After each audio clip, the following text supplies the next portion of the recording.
an animal massacre, a wild chase, and a millionaire's suicide. Today's video is about the absurd events that took place in the quiet town of Zanesville, Ohio. October 18, 2011 was a dark day for the wild beasts owned by Terry Thompson. In a mysterious yet tragic series of events, the Ohio Police Department conducted an emergency operation, tracking down and killing 49 exotic beasts lurking around freely. But where was their owner?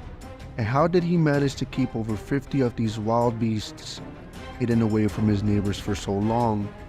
And most importantly, why were they roaming around freely on Zanesville streets that fateful October evening? Stay tuned as we dive into the story of exotic animals, desperation, and human tragedy.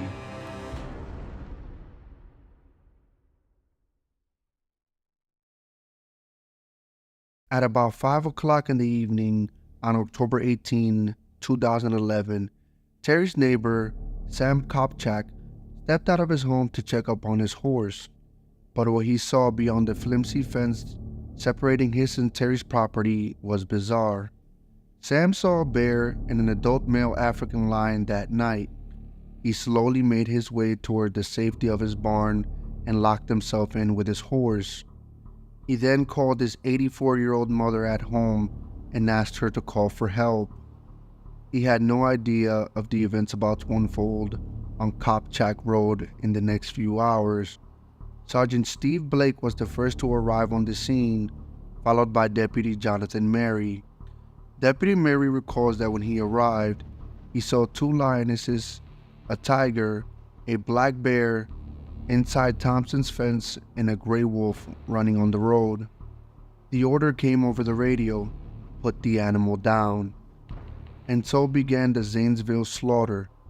Deputy Mary would shoot 2 wolves, a black bear, an African lioness, 2 lions, a tiger, and a grizzly bear on that tragic night. While the fiasco at Kopchak Road was still ongoing, there were concerns about Terry's safety. No one had seen him, and 50 huge wild animals were on the loose. Sergeant Steve Blake decided to go to the Thompson house to see if Terry was okay. He sounded his horn from outside the home, but there was no answer. On his way back, he came across the caretaker, John Moore. When the 2 returned to the house, they only found 2 monkeys and a dog still in their cages. On the way back, Moore caught sight of something extremely bizarre and horrific. There was a body near the barn being eaten by a white tiger. Sergeant Blake and Moore reported back to the rest of the team. A plan was devised to shoot the animals and get closer to the body. Sergeant Blake was to drive a Silverado crew cab with 4 men seated on the truck bed. This way, they wouldn't be shooting out of windows. Deputy Ryan Paisley carried a 9mm HK MP5 submachine gun. Deputy Tony Angelo, a sniper on the SWAT team, carried a bolt-action rifle, and Deputy Jade Lawhorn and Canavel carried assault rifles. The team had to put down several magnificent creatures that night. When they reached the body, it was around 6 p.m. Sheriff Matt Lutz reported on his radio at 6:04 p.m. "Okay, we have located the owner.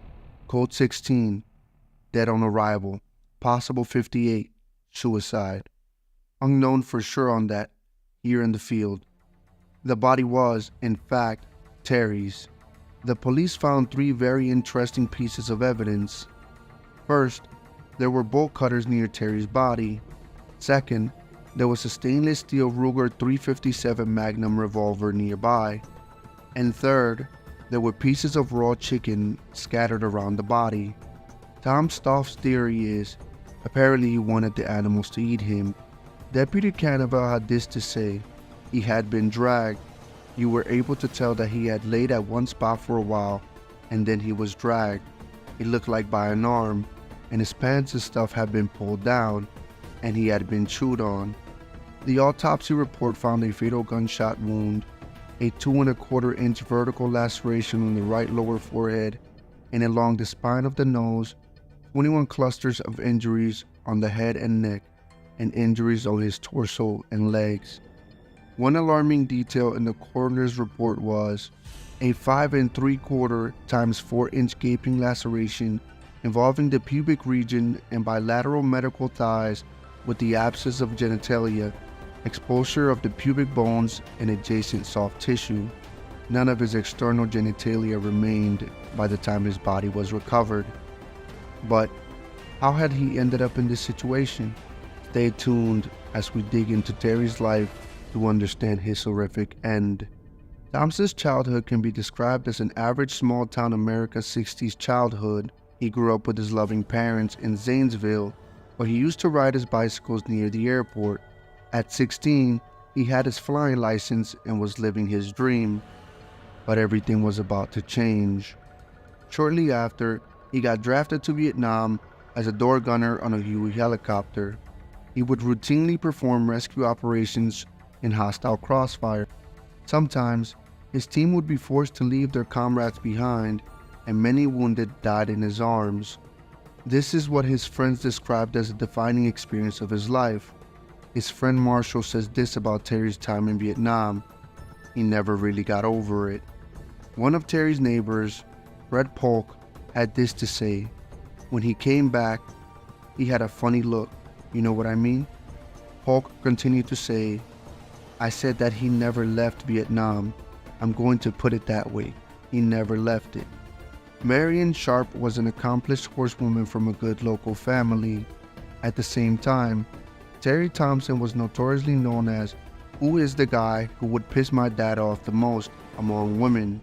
Their marriage lasted for 4 long decades. Marion Thompson went on to become an award-winning writer and a well-respected schoolteacher. On the other hand, Terry owned a showroom selling guns and Harleys. Thompson was a millionaire. This explains how he owned planes, a Harley showroom, and later in his life, over 50 exotic animals. The stories about his exploits are plenty. Most of these stories were outright imagination. Nevertheless, Terry Thompson wasn't someone you'd want to mess with. He had guns. He owned these wild exotic animals. Simply put, Thompson was someone you didn't want to cross. Nobody knew what he was capable of. The events that led up to the Zanesville Massacre began in 1977. Thompson went on an auction and bought a tiger cub named Simba for his wife's birthday. With time, even those around him got used to it. He would arrive at the local airfield with a lion cub or a bear cub, drive his friends to Columbus with a bear cub seated up front.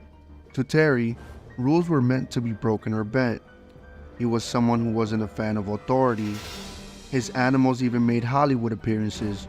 One of the photos found after his death shows Terry handing Heidi Klum one of his lion cubs on a fashion shoot.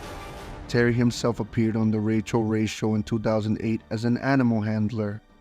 Thompson claimed he was always good to his animals and never sold them, but that doesn't seem to be accurate. Nancy Wilder, another exotic animal owner, recalls, I was at an auction and he had a tiger that had ringworm and he had a baby monkey. He sold the monkey outside of the auction because it wasn't legal to sell inside for $3,500. But the first red flag was in 2005, suggesting all might not be as good as it seems. Terry kept some livestock at his parents' property. Reports came that 3 cows and 1 buffalo had died of starvation. And so, Terry Thompson was charged with animal cruelty and would spend the next 6 months under house arrest. However, this wasn't the only account of neglect Terry had to his name.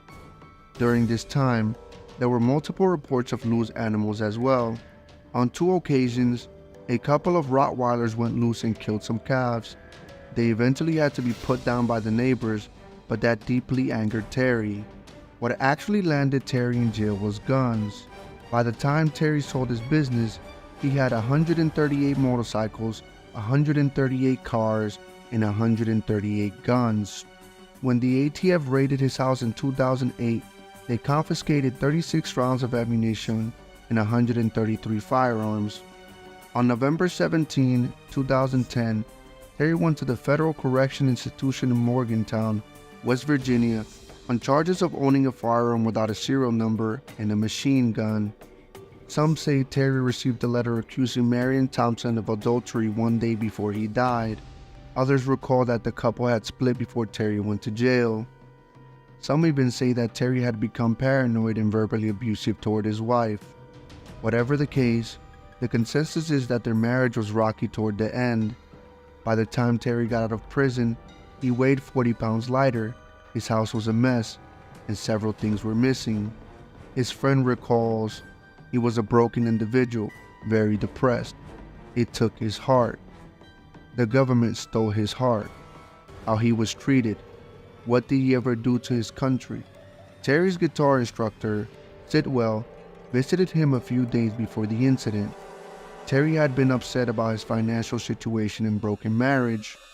He threw up his arms and said, "She can just have it all."